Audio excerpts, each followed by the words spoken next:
Okay, peace everybody. Welcome back to All Viral Access Media.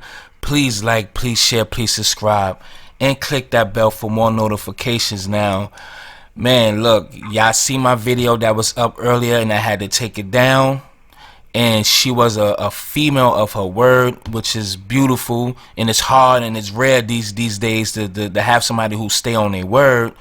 So with no further ado, I have Tashea Ferguson here, the CEO of MTA Bookings. How you doing? I'm doing good. All right, now first I just want to say just a little something, just to give people just a little backdrop of who you are. Okay, now I'm kind of retarded, so just let me get through this. All right, now Tashea Ferguson is the CEO of entertainment companies, MTA Booking and Corporations in North America. All right, and MTA Booking, all right, Europe, both specializing in live concerts, tours, and celebrity appearances. Joined by co-founder Stephen Ferguson, the brand consults clients in various areas of the entertainment industry, from co-branding sports with trend and entertainment, negotiation artists, endorsement deals, and licensing for music and television and film. And there's a lot of artists that she done helped book tour dates and things of that nature. From the do you want me to say the names of the people? Because I can always edit this, so let me get to the names. Yeah, I mean, we booked Futures tour, in Europe 2 years ago. We've done major tours across the world and a lot of one-off dates, a lot of endorsement situations. So you can talk about all that if you want. Okay. So she definitely booked tours for 2 Chainz, Little Baby, Black Youngster, Block Boy JB, Cuban Dog, Currency, DJ Paul, Dre, Gucci Mane, Gunna, Future, Fetty Wap, Jacquees, who's supposed to be the king of R&B, but we're gonna talk about that shit now, all right? Jim Jones, Juvenile, Juicy J, Jelly Roll, Kodak Black, Kevin Gates, Lil Wayne, Lil Webby, Lil Xan, Migos, MGK, Moneybag Yo, Nas. That's what's up. NBA Youngboy, Pee Wee Longway, Plies, Ray Schmurder, Rick Ross, Rich the Kid. It's so on, family. So should I say even more to y'all? So she's done a lot. Her resume is top notch. So basically she's defending her reputation and her brand. So let's get into it, love. Is there anything else you want to add on to what I just said, if you would like to chime in on that? No, I mean, we just been doing this for 15 years. It's not like something that, we just started. I mean, we've been booking shows, around the map for 15 years. I mean, I started out in Atlanta, and it's, locally was doing events, and then it just blew up from there. And we do stuff worldwide with every, pretty much everybody in the industry. Okay.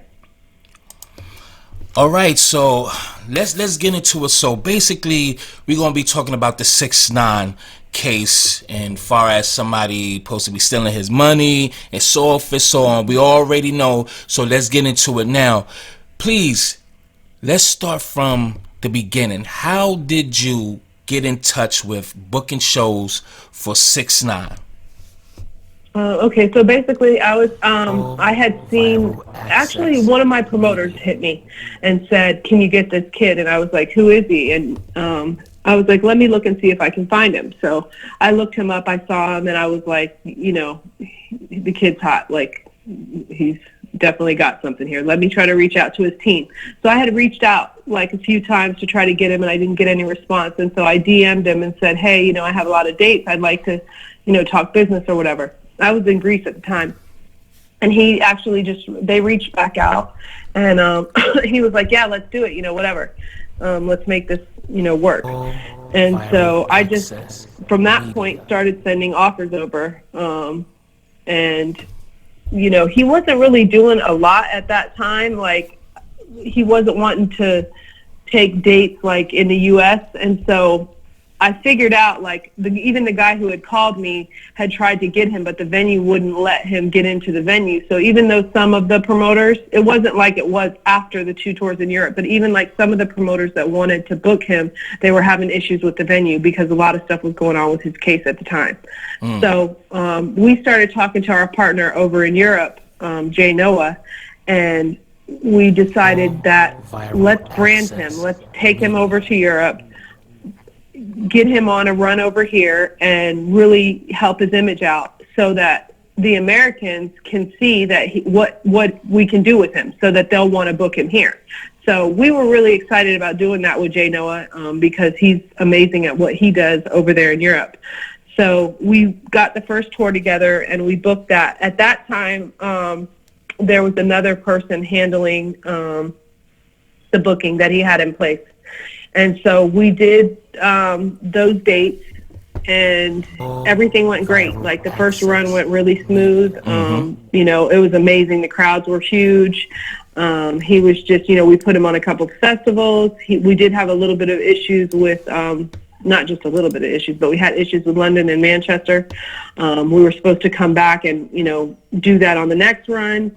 And so that tour went off really good. Then he came back to the U.S., and we started to work on a second run over there.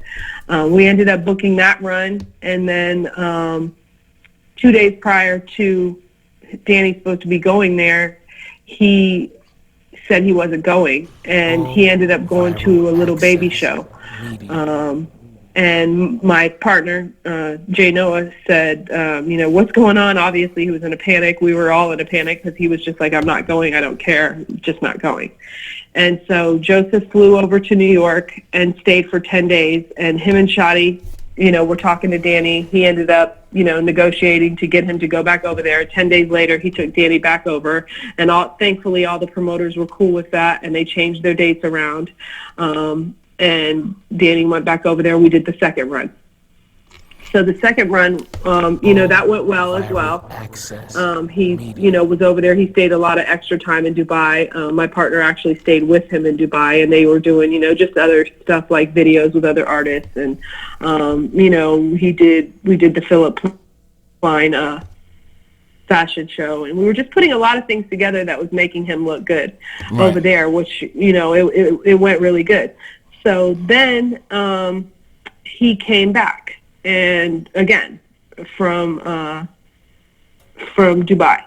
And then now at that point, me and Shotty had been discussing, you know, like doing the U.S. run. And I was telling Shotty, like, look, I can get him a lot of dates, you know, in the U.S. Like, you know, is he interested? Like, do you want to do this? So he talked to Danny, and he was like, yeah, let's get it done. So he was like, just bring the offers, and I'm going to send you whatever offers I have. So I was like, okay, cool. So he was sending offers, and I was getting offers. And so as they were coming in, I would, you know, the buyer would send over an offer. I would call Shotty and say, or send him an email, a text, and say, hey, look, you know, I got this offer for this city.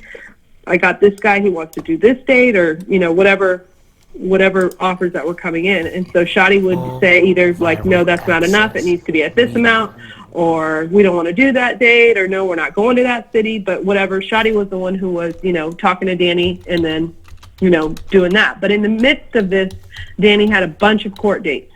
So like they were going, you know, from Houston to New York and, you know, back and forth and moving stuff. At that time, I was handling, you know, the travel and just helping him to get to the airport safely, making sure he had security. Shotty was actually the one who was helping to facilitate the security and really more worried about his safety than anyone. Right. Because he was like, you know, we got to have security. No, he can't go if there's not, you know, because I'd be like, okay, why do we have to have this many security, you know? And he would be like, no, he has to have, he's going into Houston, you know, I want to make sure he's safe. You know, that's when he couldn't get in the club. Jay Prince Jr. didn't let him in, right? That's what you're talking about? That time too? No. This was like just before, like whenever he came back from the tour in Dubai, like all that stuff had happened before. Like the issues that he had in Minneapolis and with Jay Prince and all of that, I wasn't around him at that time. Oh, okay. I wasn't like, you know, talking to Shotty every day and, you know, planning his days and stuff like that at all at that time.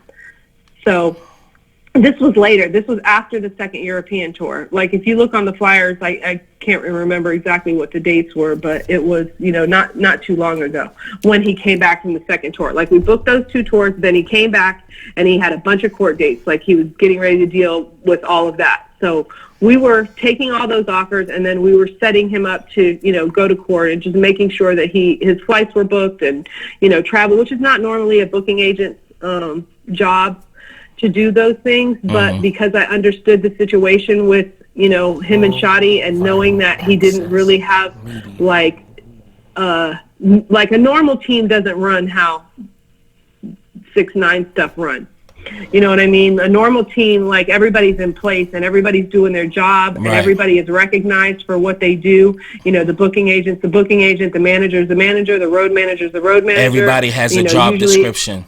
Yeah, and like usually the artist has an assistant, and everything runs a lot smoother. You have somebody who's handling travel. Like, me and my husband were doing all of that at this certain time to help make everything smooth, so that him coming back into the U.S., like, we understood the importance of him showing up and doing everything that he was supposed to do to make these runs that we were planning run smoothly, so that people weren't afraid. Because during this time, all the promoters that we were booking were getting, they were having a hard time getting in venues still, even after what he did in the U.S. I was getting letter after letter, from different venues, like, no, we're not having him here. No, the city doesn't want him here. The mayor doesn't want him here.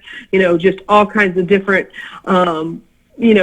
stumbling things that we were going through to get him in the cities. Right. So I was working on that, and then we were also working on getting him to every court date that he was going to, that he had to handle. So in the midst of that, we closed some endorsement deals. We did a couple different things with him. A lingerie store did a commercial. He did a thing with Snipes, which is like Foot Locker in Europe. They flew over to LA and did some stuff with him. And then obviously we closed the Fashion Nova situation for him. And then we were also working on the routing for the tour. So we were doing all of that, got the first 11 dates. It was 9 U.S., 2 in Mexico, and 5 in Germany. So we had all those dates secured, and, the funds were sent to him, to his account. And then, him and Shadi were in L.A., and he was like, go ahead, send the money, and I'll do the drop. So we sent the money. Justin verified he received the funds, and then he did his radio drop. Everything was running smooth as could be. Like, things were going great. He was in the studio. Everybody was doing, whatever we were doing, and we were working around the clock, getting everything together, but everything was going smooth. So that he had 2 dates when he came back from Europe that I didn't book. Actually, 3 dates. It was the DC date, it was Santa Ana, California, and San Diego. So those 3 dates we were advancing. He didn't want to do those dates because he said that the other booking agent had taken money from him and he wasn't going to do those dates. But I got on the phone with him, with Shadi, and with Justin, his business manager, and I was like, Justin, pull up, did he get paid for these dates? To explain to him that, look, you did get paid for these dates. Whether you and the booking agent had a fallout, that doesn't have anything to do with the promoter. Like, still, you need to do these dates. Like, these buyers are, good buyers, and you want to, build a relationship with them, regardless of if you fell out with the booking agent and whatever you thought he was stealing from you, if he was, whatever their situation was. But he still had an obligation to do because they already, basically. And they paid you. You got paid for these. Right. So it was actually, to be honest with you, it was even more than 2 dates because he had a Michigan date and a Kentucky date. So it was actually 5 dates prior to my date starting. So I'm working to advance 5 shows that I didn't get paid for just to make sure that he's getting to the dates because we're booking all these other dates. So he went to Michigan, he went to Kentucky, he ended up going to Santa Ana, California on the 1st of November, and then he went to, was it the 1st? Yeah, I think it was the 1st of November, and then on the 3rd he went to San Diego. So he did all those dates, and he was out in LA, he was getting ready to shoot his video with Nikki. Obviously the house got shot up, and that messed up the Fashion Nova plans for what was supposed to go on for the video shoot. And he got paid for that. Yeah, he got paid for that. And so then I was expecting, him to go to New York and for him to do the video shoot there. And, obviously get the props and stuff that were supposed to be used for Fashion Nova there. So basically, so he was in LA. He had finished the show in San Diego on the 5th. Somewhere around, I want to say the 15th of November or the 14th. No, maybe it was the 14th of November. Him and Shotty I could look and see the exact date, but Shotty had flown out that night before. His sons were sick and he had gone home, and he also had some legal issues he had to take care of. So he was gone from Danny for like 2 days. He ended up flying back out, got in at 1 o'clock in the morning, and the next morning at like 6 in the morning, I got a call from Danny and Shotty, and Danny said, can you book the flight for us to go home? And I was like, at this point, I didn't know, like, I thought they were still shooting the video in LA. So I was like, okay, well, what about, you have security, you have all this going on out here in LA right now, like you're just leaving? And he was like, yeah, I got to go home. So I was like, okay. So we booked the flight, and then he went home. Now, from the 14th until the 16th, I believe he got in on the 14th. Our first show was supposed to be on the 16th in Austin, Texas for the tour. And so on that day, the day before that, he said he wasn't going to do the tour, wasn't doing the dates, and he wasn't messing with Shotty. And if we were he got on the phone with my husband and said, if you guys are going to be talking to Shotty, then I'm not doing the dates. Well, mind you, we're 1 day away from the tour starting.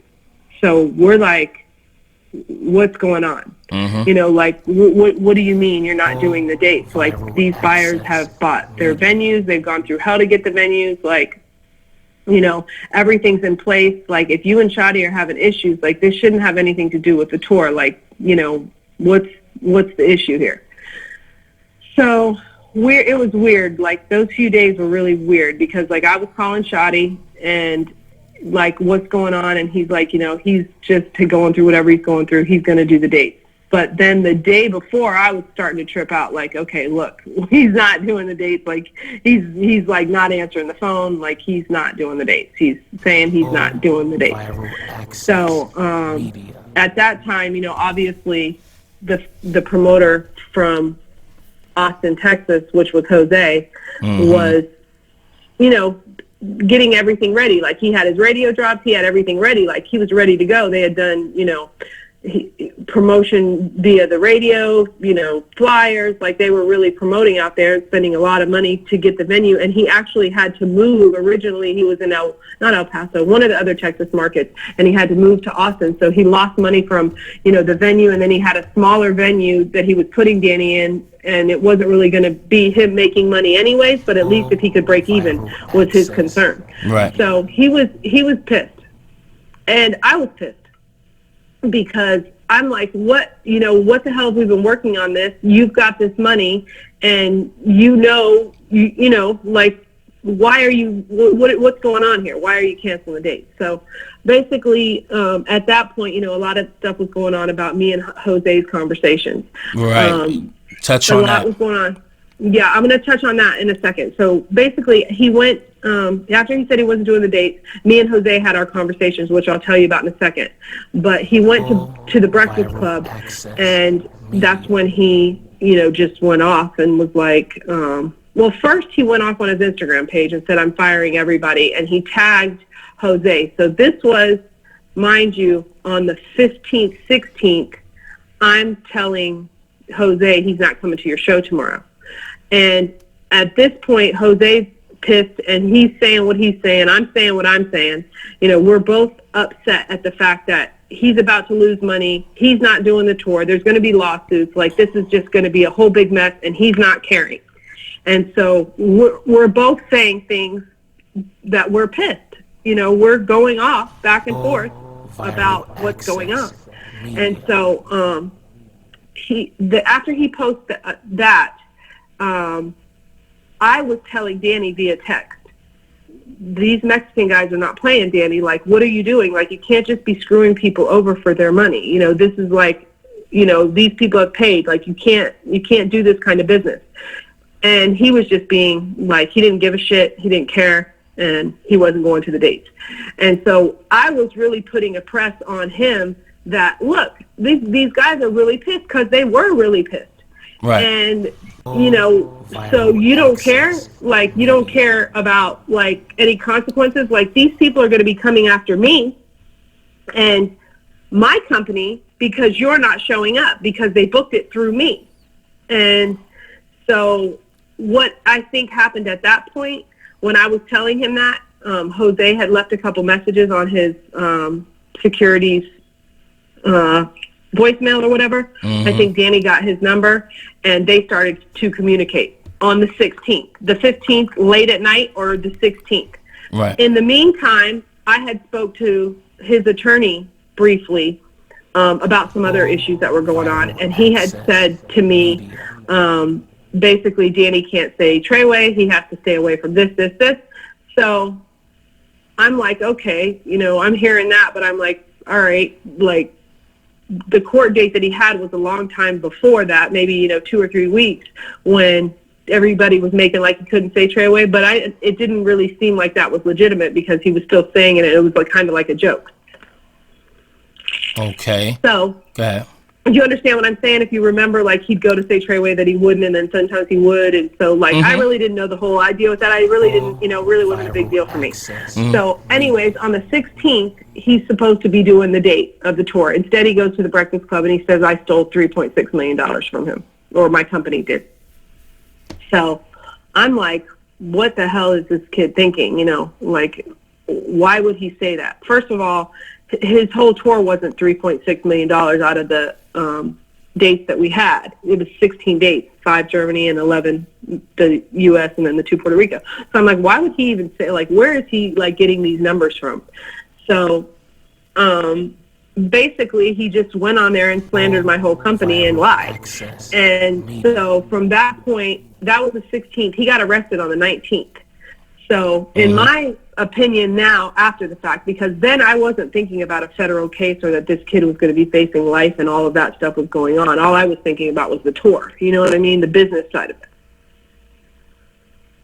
it. Go ahead, say that again.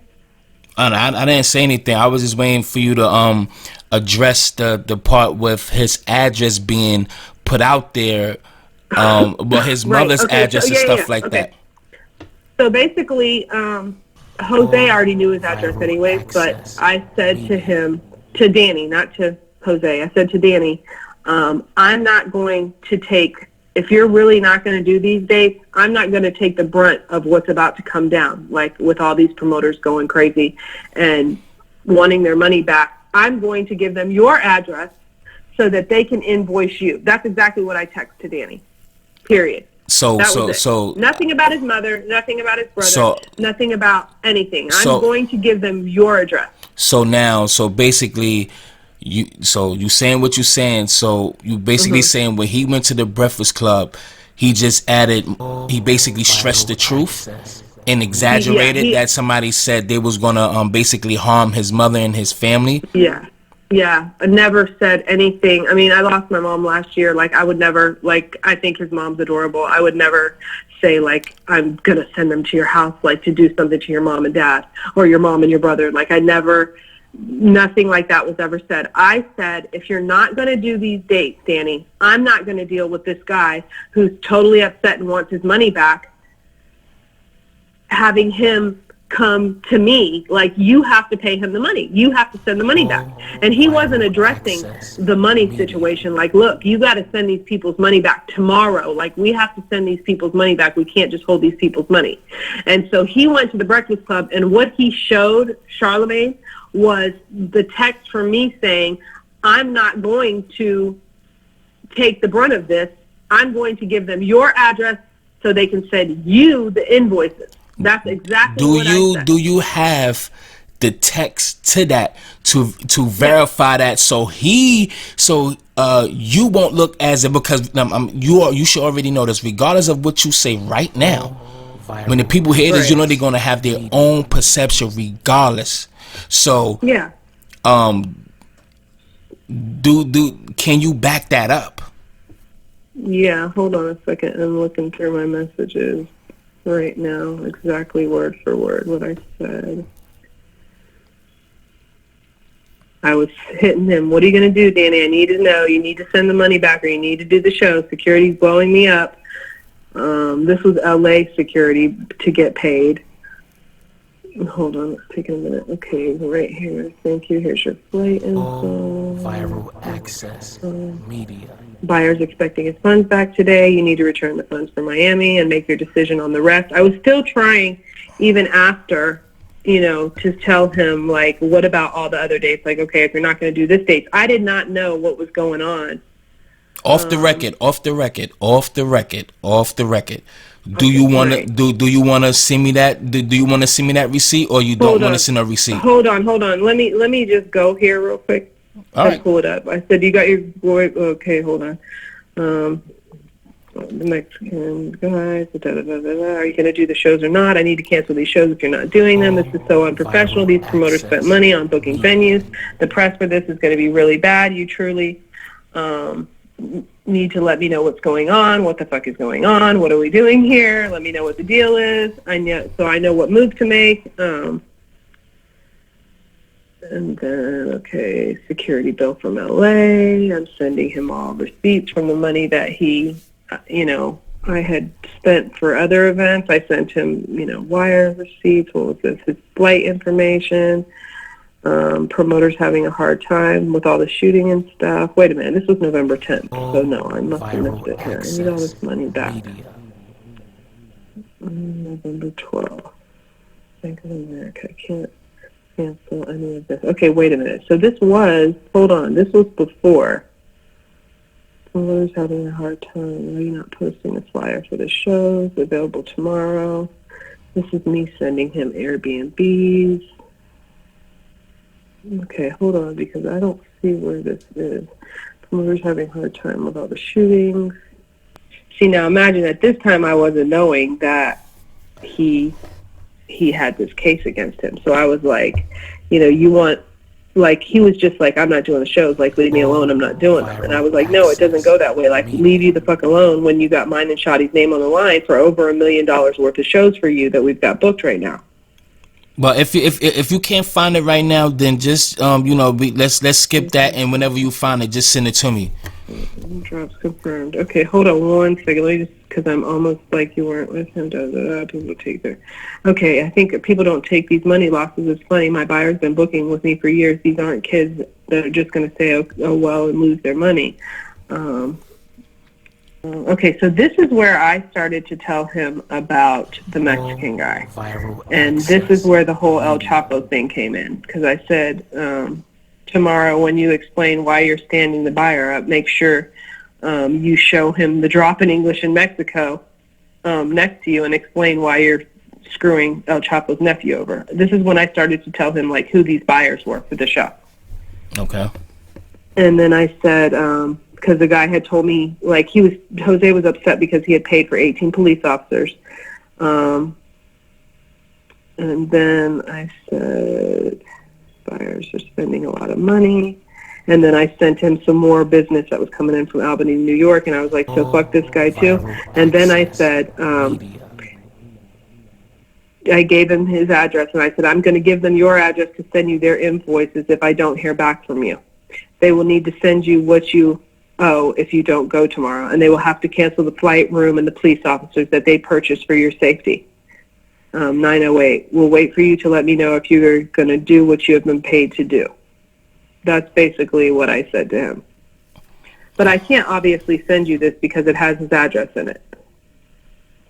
Okay. You know what I mean? So no, I don't want to send that because there's no way I can, like, cut out the address. I could go down and say I will give them the address to send you their invoice if I don't hear back in the next 10 minutes. They will need to send you what you owe if you don't go tomorrow, and they will have to cancel flight rooms that they purchased for your safety. We'll wait for you to let me know. I guess I could do this and just cut the address out. Yeah, do that, because if anything, because I could always cut it out or blur it too, but you know what I mean. So that's no problem. I definitely got the video editing thing to but this doesn't even show it. This doesn't even show a date on here. Like, I can't show the date because I was just going on and on about it. But right. I mean, I'm going to show you so you can see. I don't think it's really like they're going to be like, oh, what did she do? Type that up right when you were talking to her. You know what I'm saying? Right. So, but that's what I said to him. I never said anything. His mom or brother was never mentioned. I would never mention somebody's family, like, at all. You know what I mean? Like, that was just a complete, like, totally not true. So Jose basically is not El Chapo's nephew. Let's get that out the way. No, He's definitely not. And let's go back on the record so we can talk about that. Go ahead. So basically, Jose, you know, prior, because me and Jose had been talking for a long time prior to this, you know, like we were talking for probably a month before he, you know, how he met Danny was at the Santa Ana and San Diego shows. I got him tickets to go to the shows, and he, you know, Shotty linked up with him, and him and Shotty actually went and, you know, did, you know, he was talking to Shotty mostly. And so, you know, Shotty was like, yeah, you know, go ahead and give him tickets to come. I mean, that wasn't my call. That's, you know, the manager's call. So, like, I said, you know, do you want me to let these guys come? They're promoters. And he was like, yeah, that's fine, you know, whatever. And him and Shotty had linked up, you know, in between those two dates. So basically he went to the two shows, and he let Shotty use his armored vehicle while he was out in L.A., which was, you know, cool of him because he needed, you know, a vehicle to use. So basically, and then Jose went over to the house one night to, I don't know if he was dropping off cars or picking up cars or whatever he was doing, but he went over there, and that's like the picture you see of Jose and them together. So that's where when Jose actually met Danny was on November 3rd or 5th, somewhere around there after the San Diego show. So, or at the shows that he was there, I think they took some pictures and met or whatever. But when they met again was after on the 16th when he went to the Breakfast Club. When Danny tagged him in the video on Instagram, the L, whatever his Instagram is, that's when they must have started to communicate directly. And so at that point, you know, whatever they relationship, you know, how that started. Relationship, how that started, that's when it started, was on that day. Now, and because I think, you know, Danny was reaching out to him to basically, because I was trying to get Danny to do this man's date and send his money back. And so I'm saying, like, look, these guys are not playing around. And so he's thinking like, oh, okay, well, I'm not going to deal with you. I'm going to go directly to the promoter and talk to him and make sure that he knows I'm going to do business with him in the future, you know, because I'm the artist here, so he wants me, like, so I'm going to talk to him directly. So at that point, they started communicating, and their relationship did whatever they did. You know, at that point, you know, whatever happened, you know, I know Danny got arrested 3 days later, and supposedly, you know, Jose flew out there, was in court with his mom and all that stuff. Right. Now, so I want to say, just to squeeze a little something in, now just because people's gonna think, you know, that you know, he threatened his moms and stuff like that, and because the question will be like, how is he close to the mother now since 6ix9ine is locked up? So now we get it. It was all a lie when he went to the Breakfast Club, right? Because it was all a lie. So because right now he's, you know, Jose, or the so-called nephew of El Chapo, which he's not. He's definitely a part of the team now, because he's chilling with his family as he's being locked up. Right, but just so you know, like, after all of everything came out, you know, that of what, you know, went on with Jose, me and Jose had a conversation, and I was like, you know, I thought you were the one. I said to him, I thought you were the one that told him that there was a $3.6 million situation on the table. And he was like, Tashea, I never said that, and I never even discussed what I paid him for my show. And I was like, well, you could have discussed that, because he has everything. He has all the contracts. You know, his business attorney and his business manager have the contracts, and they have the whole setup of, you know, the payments and everything. So you could have told him that, but I just didn't know where. So I was kind of a little bit upset with Jose, because I felt like he was the one who put that number in Danny's head, which it didn't matter, because even if he did, like, you know, there's probably, you know, in this industry, probably out of 10 offers, you know, maybe one will be a legitimate situation. So if somebody says to you, oh, hey, I've got, you know, a tour for you for, you know, $5 million that I want to work on. I mean, anybody can say that, but that doesn't mean anything until the contracts are done and the money's in. So what I was talking about were the dates that were confirmed, confirmed dates. Confirmed dates mean the deposits are in, they're promoting, they've locked in their venues. Like, this is a date that's happening. This is a for sure thing, not just talk. You know what I mean? Of, hey, this is what we can do. Now, so that's what I thought was going on. Like, after he went and was saying all that stuff at the Breakfast Club, I couldn't understand, why was he doing that? Like, and what happened from 2 days ago when you and Shotty were just in LA, like, you were laughing and having a good time, and like, you called me, you and Shotty in the room, to fly back to LA like there was no problem. Now, you know what I mean? So I was just confused at that point as to what was going on. Now, when we spoke yesterday, and you basically, we was all off the record. Now, when we spoke, you said about him going to the Breakfast Club, and basically his lawyer Lance Lazaro was behind Danny going to the Breakfast Club and firing everybody, basically distancing himself from the whole clique because he knew what was coming. This is what I said about that. This is what I feel about that. This is my thoughts on this, okay? I feel like Lance had told Danny, Alright, y'all asses gotta wait for part 2 now. Part 2 coming soon. Please like, please share, and please subscribe, y'all. Alright? It's only gonna get better. It's definitely gonna get better. Believe me. Alright? And I'm out this You got 2 minutes. Peace. Here's the deal. It's not what you do, it's when and where you do it, and who you do it to or with. If nobody sees it, didn't happen. I ain't changed shit, nigga. Been the same one since day one. John, do you know what I do to rats? I don't even got no change in my pocket, nigga.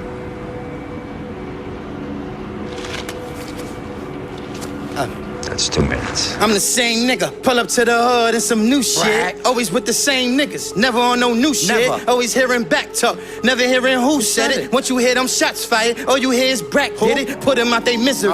Look what jail did to me. Turned me to an animal. Left me with no sympathy. Right. All I know is drill shit. All I do is kill shit. Shells hit that boy, had him spinning like a drill bit. Foot up on they necks, let them know that I exist. That's me. Couple punchlines, let them know that I can spit. I'm here for a check, I ain't here to ride dick.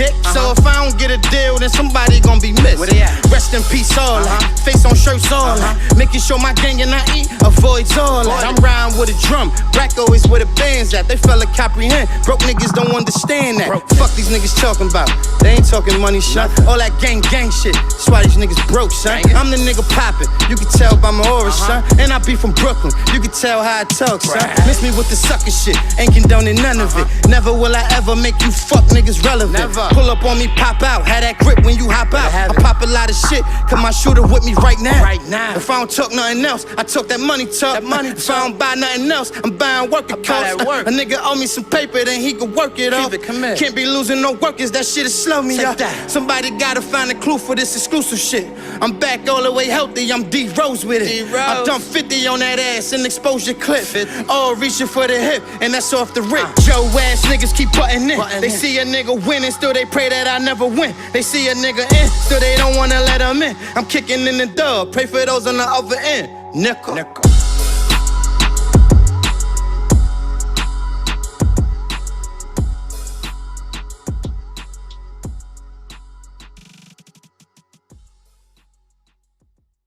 Viral Access Media.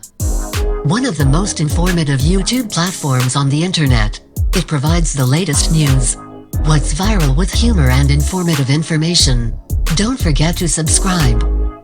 Click the bell for all notifications. Make sure you like and share the videos. For no clickbait, real and unbiased news, get it here on Viral Access Media.